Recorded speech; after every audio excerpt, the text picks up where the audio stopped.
brilliant. In the UK alone there are over 4,000 species and they are a vital part of a healthy garden. Beetles not only form an important part of the food chain, feeding larger animals such as hedgehogs and birds, they also help to recycle nutrients, eating and digesting plant matter and returning goodness back into the soil.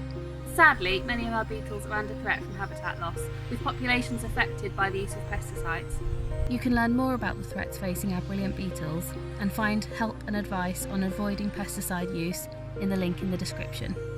Even if you have a small garden, creating a beetle bucket is a great way to introduce habitat space.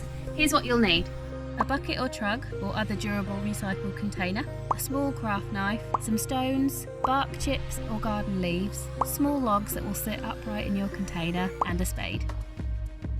I'm going to pop my beetle bucket into a vegetable bed and I'm going to plant it up with wildflowers this season, but you can pop it into a flower bed or even under a hedge wherever you have space. First job is to cut holes in the bucket for the beetles to get in and out.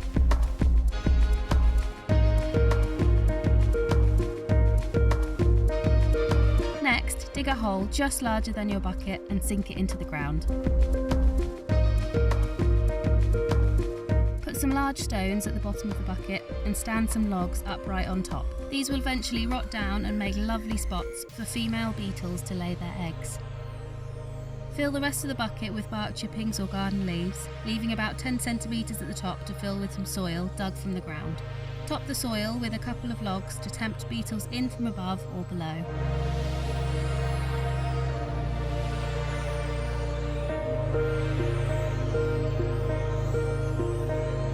If you want to help bring back beetles, pledge to create your own habitat by heading to wildaboutgardens.org.uk and download your free booklet.